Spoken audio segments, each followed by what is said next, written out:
Salut les lambda, on continue dans les systèmes techniques, aujourd'hui on installe notre VMC double flux.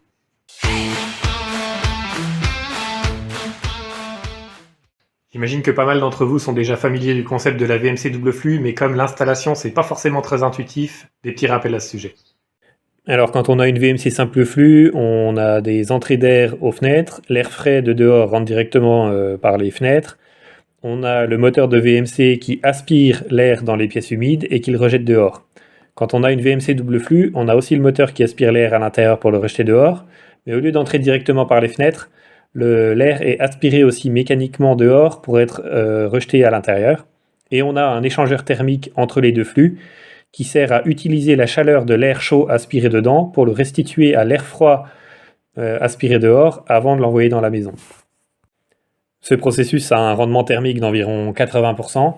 Donc s'il fait, disons, 5 degrés dehors et 20 degrés dedans, avec une VMC simple flux, on aspire l'air à 20 degrés à l'intérieur, on le rejette tel quel dehors, et il y a de l'air à 5 degrés qui rentre directement dans la maison. Alors qu'avec une VMC double flux, l'air à 20 degrés sert à réchauffer l'air à 5 degrés, et l'air insufflé final qui rentre dans la maison est à 17 degrés.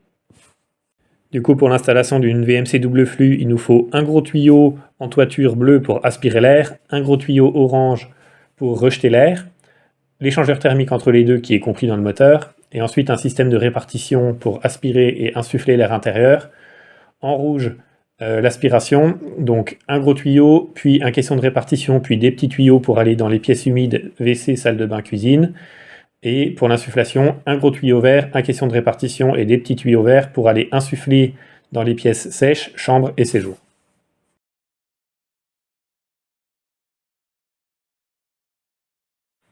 Et pour notre installation à nous, dans notre cas, on ne va pas mettre le moteur VMC dans les combles comme ici, mais en bas, dans le garage, dans les pièces techniques.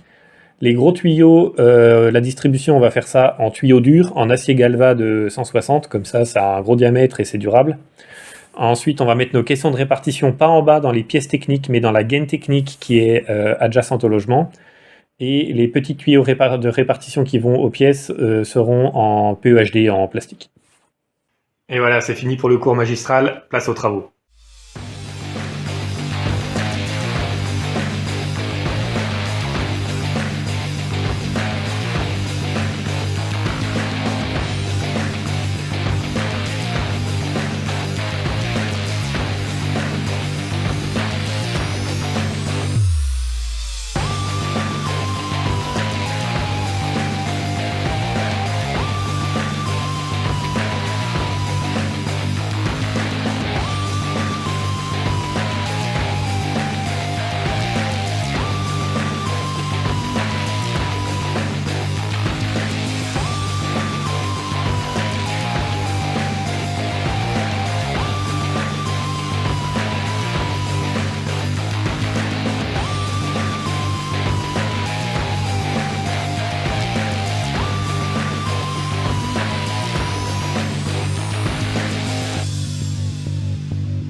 Maintenant qu'on a percé nos trous et qu'on peut passer nos tuyaux, on veut fermer nos gaines techniques et mettre le placo pour avoir une surface pour fixer nos tuyaux et nos caissons de répartition.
En fait, on n'a pas pris le trou sur le côté, mais le trou sur le dessus, parce que on relie une cuisine, et du coup, c'est du tuyau de 90, pas de 70.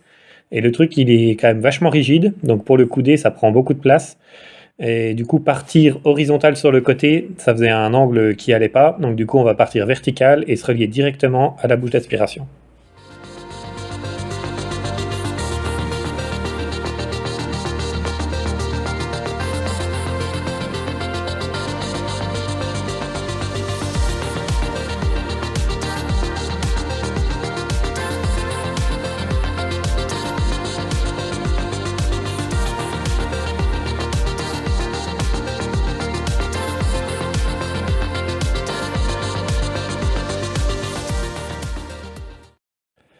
Au début, on a fait 2 trous, c'était pour passer les tuyaux qui servent à aller aux caissons d'aspiration et d'insufflation pour l'air intérieur, mais il nous faut également 2 gros trous pour traverser la dalle pour les tuyaux qui vont aller en toiture pour aspirer l'air extérieur et rejeter l'air dehors.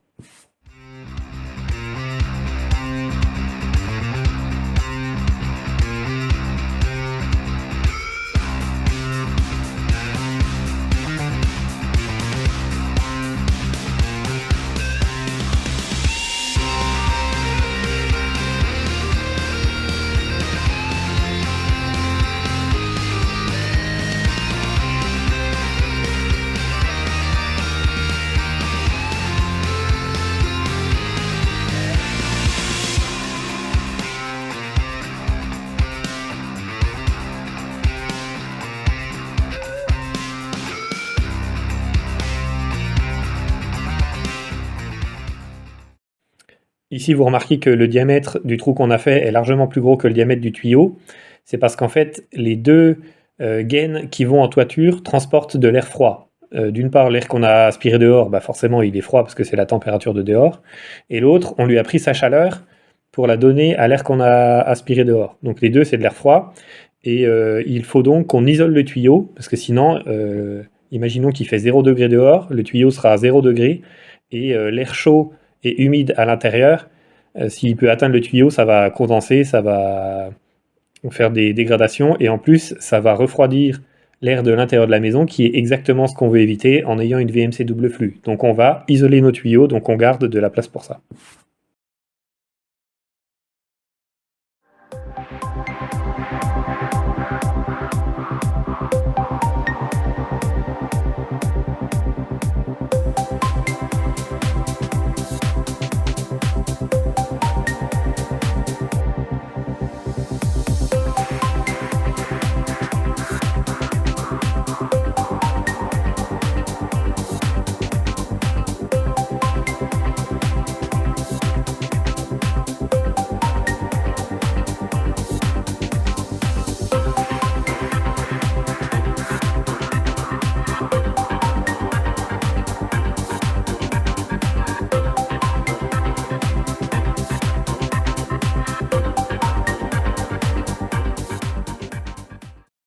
Ce machin que vous voyez là, c'est un piège à son qui est placé sur nos deux gaines qui vont aux caissons intérieurs et qui servent à faire un tampon acoustique entre le moteur de la VMC et les caissons qui vont ensuite aux bouches VMC, parce que sinon il y a le risque que le bruit du moteur, de la vibration du moteur de VMC se propage à travers les gaines. Vu que c'est en acier, le son se propage vraiment très facilement dedans.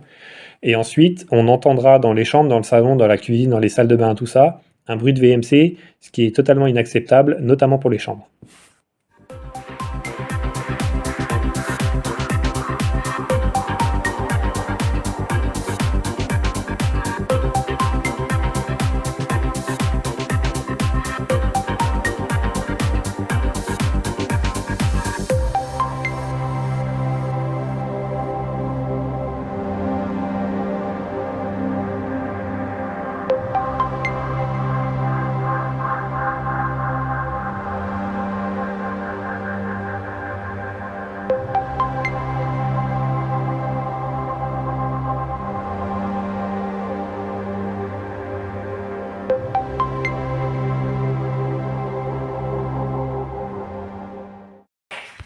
Voilà, on a mis la VMC en place. Si ça a l'air d'être un truc de bricolo en bas, c'est normal, parce que nous, on essaie de réutiliser le maximum de matériaux. Et ça, c'est la palette sur laquelle la VMC a été livrée. Donc on a juste foutu 3 bouts de bois en dessous pour la surélever. Voilà, du coup, il y a les 4 départs. Donc c'est indiqué. Les 2 à gauche, c'est ce qui va dehors. Les 2 à droite, c'est ce qui va à l'intérieur. Et nous, on a nos 2 tuyaux qui sont là. Celui-là et celui-là qu'on va mettre. Et ceux-là, c'est les 2 tuyaux d'intérieur sur lesquels on a nos pièges à son. Et donc, pour raccorder, on va utiliser de la gaine souple, parce que sinon, faire les raccords là, avec les écarts qu'on a, avec des coudes à 12 degrés et tout ça, c'est super relou. Donc, on a pris de la gaine souple. On a mis des raccords, un raccord femelle là pour pouvoir mettre la gaine dedans. Et ça va là. Et du coup, le principe, c'est ça. Hein. On va foutre la gaine là-dedans. Et voilà, ça va faire notre raccord. Bon, là, c'est trop long, on va la couper en 2. On va faire pareil pour celle-là, et pareil là-bas de l'autre côté. Et comme ça, on aura tous nos raccords de VMC qu'on va scotcher ici ensuite. Au scotch d'étanchéité, parce que sinon, ça se tient pas bien. Donc, pour être sûr qu'il n'y ait pas d'air qui passe.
Ici, on est au-dessus du salon, dans le plancher qu'on a rempli de ouates de cellulose.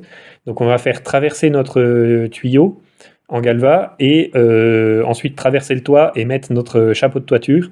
Mais on va pas finir ces travaux maintenant, parce que du coup, il faut qu'on pose nos caissons d'isolation pour la sous-face de toit, qu'on pose notre OSB et tout ça. Donc là, vous voyez le chapeau de toiture qu'on mettra par la suite, et je vais vous montrer en toiture où va venir notre petit chapeau.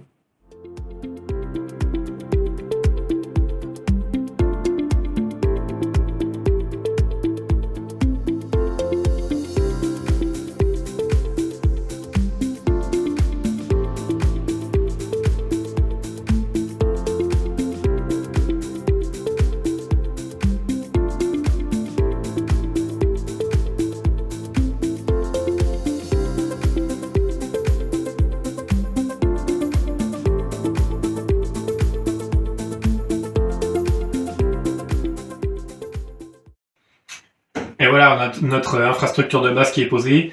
Pour terminer les tuyaux au-dessus, il nous faudra les cloisons pour pouvoir sortir les galvas sorties de toiture avec les chapeaux qui vont bien. Et il faudra qu'on mette aussi toutes les gaines vertes en plastique qui vont dans chacune des pièces mais qui n'existent pas encore, avec les petites bouches VMC. Allez, c'est tout pour aujourd'hui. Je vous remercie d'avoir regardé cette vidéo. On se retrouve dans la prochaine pour de nouvelles aventures. Et ciao.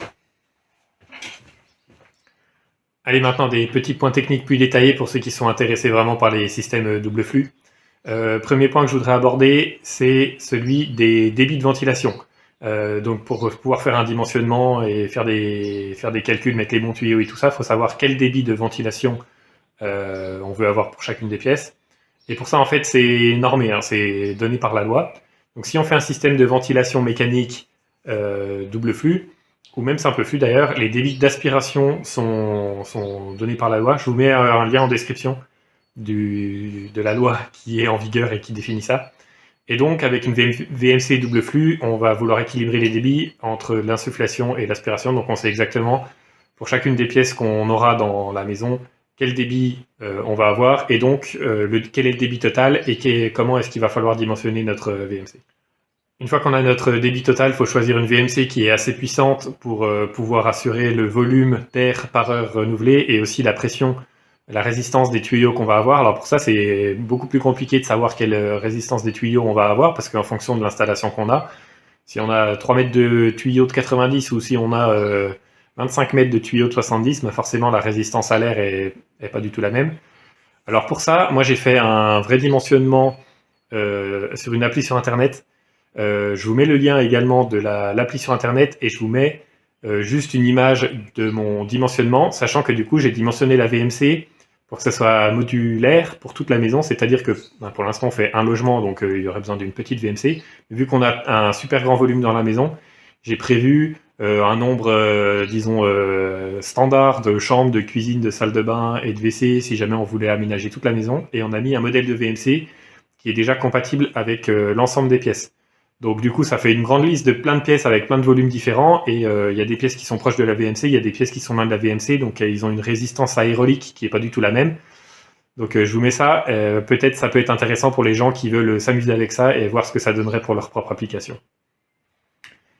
Et voilà, suite à ce dimensionnement, ça nous propose aussi quelle est la résistance aérolique qu'il faut qu'on mette à la bouche VMC de chacune des pièces pour que les débits soient équilibrés. Et en fait, ce qui est prédominant dans tout ce calcul, c'est la pression statique qu'on aura dans le caisson d'aspiration et la pression statique qu'on aura dans le caisson d'insufflation, qui va définir en fait comment, quelle est avec quelle force l'air va vouloir passer dans les différentes bouches. Sachant que du coup, dans les VMC, si vous achetez une VMC double flux, elles n'ont pas toutes les mêmes mode de contrôle. Donc il y en a qui vont être en débit constant, il y en a qui vont être en vitesse de ventilateur constant, et il y en a qui vont être en pression constante. Alors moi j'aurais bien voulu prendre un modèle avec pression constante, parce que du coup ça définit un niveau de pression, et si on a une bouche ou 10 bouches, et si elles ont beaucoup de résistance ou pas beaucoup de résistance, on a toujours la même pression dans le caisson, et du coup ça permet de régler aux bouches beaucoup plus facilement que si on a un ventilateur en vitesse constante.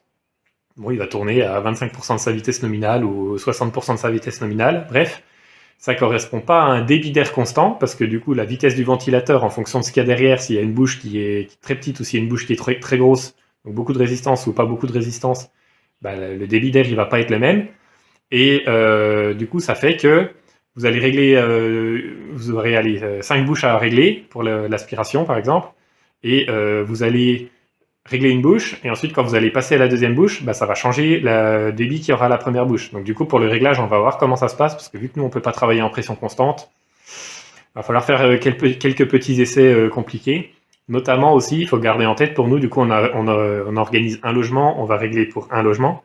Si ensuite on fait un aménagement avec un deuxième logement, bah, du coup ça sera sur le même système et les mêmes caissons.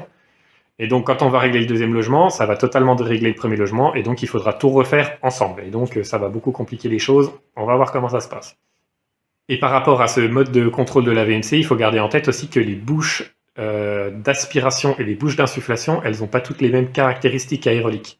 Parce qu'il y a des bouches d'aspiration qui sont hygrométriques, qui sont régulées en fonction de l'humidité, qui sont à débit constant, ou qui sont à pression, à résistance constante. Donc nous on a choisi de mettre des bouches qui sont à débit constant, c'est-à-dire que quelle que soit la pression, quelle que soit dans une certaine plage forcément, la pression d'aspiration dans le caisson d'aspiration, la bouche sera à un débit constant. Donc déjà ça va nous aider à régler les débits en aspiration, parce que si la pression d'aspiration varie de 50 pascal à 150 pascal, parce que du coup on modifie la vitesse de ventilateur, bah, la quantité d'air qui sera aspirée sera à peu près la même. Et du coup, il faut qu'on équilibre ça avec l'air qu'on envoie en insufflation, où on a là des bouches qui sont à résistance constante. Donc, c'est-à-dire qu'en fonction de la pression qu'on aura dans le caisson d'insufflation, bah, le débit d'air il va être totalement différent. Donc, encore une fois, on va voir comment ça se passe. Allez, sinon, pour ceux qui veulent se lancer dans la conception et l'installation d'un réseau de VMC double flux, il y a une très très bonne ressource sur Internet d'un gars qui est a priori expert en VMC double flux et qui a écrit un blog avec plein de points techniques importants à prendre en compte. Alors, j'ai pris connaissance de tout ce qu'il a écrit là-dedans. Il y a des points dont j'avais pas conscience, donc ça m'a aidé à réfléchir à ce qui était important ou pas. J'ai pas mis en œuvre tous les points qu'il explique, notamment, il explique qu'il faut c'est bien mieux de faire des pré-filtres sur les entrées d'air avant la VMC pour que la VMC ait une durée de vie qui soit bien supérieure et que la résistance aérolique soit plus faible qu'avec des filtres standards. Bref, j'ai pas fait ça, hein. J'ai mis mes tuyaux, j'ai pris des filtres standards de la VMC. Dans tous les cas, je vous mets le lien en description. C'est vraiment bien de lire ce qu'il dit parce que du coup, il y a plein de points qu'il aborde qui sont importants et dont j'avais pas conscience avant. Donc voilà, ça aide quand même. Et dernier point technique et intéressant que je voudrais aborder, c'est la question qui revient souvent, c'est est-ce que c'est rentable de mettre une VMC double flux par rapport à une VMC simple flux d'un point de vue financier. Donc sans parler de l'apport de confort, parce que du coup on n'a pas l'air froid qui passe dans le cou, mais on a de l'air tempéré qui rentre dans la maison. Alors pour ça, on connaît les températures moyennes, les températures d'entrée, les températures de sortie, les débits d'air et puis le rendement de la VMC. Mais il faut aussi prendre en compte le prix de l'installation, parce que du coup, il faut qu'on mette des tuyaux d'insufflation et pas juste d'aspiration. Et aussi la consommation, la surconsommation du moteur de VMC double flux par rapport à un simple flux. Parce que du coup, il faut forcer l'air à l'intérieur de l'échangeur thermique, et puis il ne faut pas juste aspirer l'air et le recracher dehors, il faut aussi aspirer l'air dehors et l'insuffler dans la maison. Donc forcément, il y a 2 ventilos, ça prend plus d'énergie. Donc moi, j'ai fait ce calcul-là pour une durée de vie donnée de l'installation. Je vous mets ça, et comme ça, on voit si c'est rentable ou pas. Alors pour calculer ça, on a fait comme on fait d'habitude, on a fait un Excel, hein, parce qu'on aime bien faire des Excel pour calculer des trucs. Alors on a fait 2 scénarios là. Un scénario où on calcule la rentabilité financière d'une simple flux et d'une double flux. Alors je vous explique comment ça fonctionne. On a pris tous les mois de l'année, de janvier à décembre, avec la température moyenne extérieure ici, et la température intérieure. On a pris en compte qu'on chauffait toujours constamment à 20 degrés tout le temps, ce qui nous donne une différence de température entre l'intérieur et l'extérieur, c'est-à-dire quand on aspire de l'air de dehors, de combien de degrés il va falloir le réchauffer pour pouvoir le remettre dans la maison à 20 degrés. Et avec un débit d'air donné et une capacité calorifique de l'air qui est sa grandeur physique caractéristique donnée, on peut calculer quelle est l'énergie totale pour réchauffer l'air. Alors dans mon cas, ici, j'ai pris 210 mètres cubes par heure, ce qui correspond au débit dans le dimensionnement bouche par bouche, et qui est à peu près le volume qu'il nous faudra pour si on aménage toute la maison. Donc on a fait un scénario avec toute la maison aménagée comme on avait fait pour le dimensionnement de la VMC en modulaire. Donc on calcule ça, ça nous donne pour chaque mois une valeur en kilowattheure. Donc par exemple, au mois de janvier, rien que pour réchauffer l'air de la ventilation, il faudra 925 kWh. Voilà. Dans le scénario d'une VMC simple flux, vu qu'on pompe l'air de dehors et qu'on ne le réchauffe pas et qu'il faut qu'il se réchauffe en entrant dans la maison, du coup ça refroidit la maison d'autant de calories. Donc les 925 kWh de refroidissement de chauffage, ça veut dire qu'il faut les fournir en kWh de chauffage également. Donc vous voyez que pour chaque mois, on a exactement la même valeur qu'il faut fournir en chauffage, sauf d'avril à septembre, parce que durant le dimensionnement thermique de la maison, on se rend compte que d'avril à septembre, la température naturelle de la maison, avec les fenêtres et puis les apports intérieurs avec les gens qui habitent dedans, tous les consommateurs électriques et tout ça, ça maintient déjà la température et donc il n'y a pas besoin de chauffage. Donc 6 mois par an, il y a besoin de chauffage, et 6 mois par an, il n'y a pas besoin de chauffage. Voilà, ça paraît assez naturel comme truc.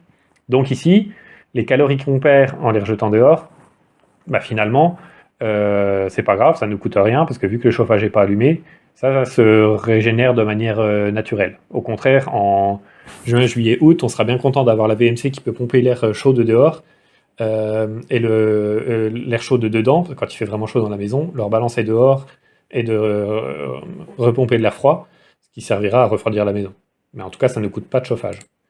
Donc en tout, on a une perte thermique ici pour la VMC simple flux sur l'ensemble des mois pour un an, 4500 kWh, ce qu'il faut payer en chauffage. Donc ensuite, pour savoir combien ça nous coûte, il faut qu'on ait le prix de notre kilowattheure de chauffage, Chez moi, c'est 9 centimes parce que j'ai une pompe à chaleur, donc c'est indexé sur le prix de l'électricité divisé par le COP, coefficient de performance de la pompe à chaleur. Donc moi, c'est 9 centimes le kilowattheure de chauffage à peu près, ce qui fait 406 euros par an. Et il faut aussi, il n'y a pas que ça à payer, il faut aussi payer la consommation électrique de la VMC. Donc pour une simple flux, j'ai estimé à 60 watts. Donc 60 watts, 24 heures sur 24, 7 jours sur 7, ça nous fait 44 kWh par mois, ce qui fait 526 kWh électriques par an, et c'est donc 116 euros. Donc c'est-à-dire que tous les ans, avec notre VMC simple flux, on va payer 406 euros de chauffage et 116 euros d'électricité. Vu que moi c'est une pompe à chaleur, les 406 euros de chauffage, en fait à la fin c'est aussi 406 euros d'électricité. Mais si vous chauffez au gaz ou au fuel ou n'importe quoi d'autre, et ben évidemment c'est pas forcément de l'électricité. Bref, j'ai calculé le scénario sur 15 ans en prenant en compte ces pertes-là, donc ça veut dire que 406 euros ça nous fait à peu près 6000 euros de chauffage sur 15 ans et 1700 euros de chauffage d'électricité sur 15 ans, plus le prix d'investissement de base de la VMC simple flux qui est de 2500 euros, et on arrive à 10 300 euros sur 15 ans. VMC double flux, même principe, donc l'investissement de base est plus élevé, au lieu d'avoir 2500 euros, on est à 5000 euros. Mais au lieu d'avoir un rendement thermique de 0%, de rien du tout, parce que là, ici, on aspire l'air de dehors, donc il n'y a pas de rendement thermique, la VMC double flux récupère 80% de la chaleur de l'air chaud pour la transmettre à l'air froid. Donc, ici, on a les mêmes valeurs que là, mais divisé par 5, parce qu'on récupère 80%, donc il n'y a que 20% du chauffage à payer. Donc au lieu d'avoir 4500 kWh de chauffage par an, on est à 900, et au lieu de payer 400 euros de chauffage par an pour réchauffer l'air de dehors, eh ben, c'est seulement 80 euros. Mais au lieu d'être à 60 watts, c'est 80 watts la consommation électrique, parce que du coup, il y a 2 ventilateurs, l'échangeur thermique et tout, donc c'est un peu plus complexe comme système aérolique. Donc on n'est pas à 526, mais 701 kWh électriques par an, ce qui correspond à 154 au lieu de 116 euros par an. Et donc on est sur 15 ans à 1200 euros de chauffage au lieu de 6000. Donc là, c'est sur une giga différence. Hein. Et 2300 euros d'électricité au lieu de 1700. Et en tout, avec les 5000 euros d'investissement, on est à 8500 euros au lieu de 10 300 euros. Donc, dans notre cas, avec les 210 m3 par heure d'air aspiré, le kilowattheure de chauffage à 9 centimes, le kilowattheure électrique à 22 centimes et calculé sur 15 ans, on économise un peu plus de 1500 euros. Alors sachant que plus on regarde à court terme et plus c'est intéressant de prendre une simple flux, parce que du coup la double flux est plus chère à l'investissement, mais est moins chère à l'usage. Et je crois que si on regarde à 9 ans, au bout de 9 ans, on aura payé 7200 euros avec la simple flux et 7100 euros avec la double flux. Donc c'est équivalent, donc ça veut dire qu'à 9 ans, on a le point d'équilibre à peu près, et plus on regarde à long terme, et plus c'est intéressant d'avoir la double flux. Également, plus le kilowattheure de chauffage est cher, plus c'est intéressant d'avoir une double flux, parce que du coup, on veut absolument pas pomper de l'air qu'on a réchauffé avec du chauffage pour le jeter dehors comme ça, tel quel, parce que du coup, il faut réchauffer l'air qu'on aspire dehors. Et imaginons dans notre scénario, là, tout pareil, même volume d'air et tout ça, mais qu'on ait du chauffage électrique. Donc notre kilowattheure de chauffage, il coûte exactement pareil que notre kilowattheure électrique, 1 pour 1, parce qu'on transforme de l'électricité en chauffage, hein, sans transformation, sans rien. Ce qui nous fait que juste pour l'air qu'on aspire dehors pour le réchauffer, ça nous coûte sur 15 ans, avec une simple flux, 15 000 euros de chauffage. Alors qu'avec la double flux, du coup, divisé par 5 avec les 80% de rendement thermique, on est un peu moins de 3 000 euros, et du coup la différence sur 15 ans, là on paye 19 000 euros, et là on paye 10 000 euros. Donc là c'est sûr que c'est vraiment hyper intéressant d'avoir une double flux. Par contre, si le kilowattheure de chauffage on le met à 0, imaginons que on ait une chaudière au bois, qu'on se chauffe que au bois, et que le bois on l'ait gratuitement parce qu'on va couper le week-end à la fouage des troncs, on le laisse sécher, et puis on a accès au bois comme ça, et ça nous coûte basiquement à peu près rien. Du coup, effectivement, pomper de l'air chaud qu'on a réchauffé, alors que ça ne nous coûte rien, le jeter dehors et réchauffer de l'air, c'est pas très punitif. Donc ici, ça nous coûte 0 euros de chauffage, ici, ça nous coûte 0 euros de chauffage, donc il n'y a pas trop d'avantage de la double flux, et du coup, sur 15 ans, là, c'est 4 000 euros, et là, c'est 7 000 euros. Donc, en fonction du prix du kilowattheure d'électricité par rapport au prix du kilowattheure de chauffage, c'est plus ou moins intéressant d'avoir la VMC double flux ou d'avoir la VMC simple flux. Donc dans notre cas, encore une fois avec ce scénario, on a pris la décision de mettre une double flux parce que en plus de l'amélioration de confort et de l'amélioration de la qualité de l'air, sur notre scénario sur 15 ans, on économise ici 1800 €. Donc dans tous les cas, on a pris cette décision-là. Bon les potes, dites-moi si le petit bonus technique, vous avez trouvé ça intéressant ou si c'était vraiment chiant. Dans tous les cas, c'est vraiment tout pour aujourd'hui cette fois. Ciao.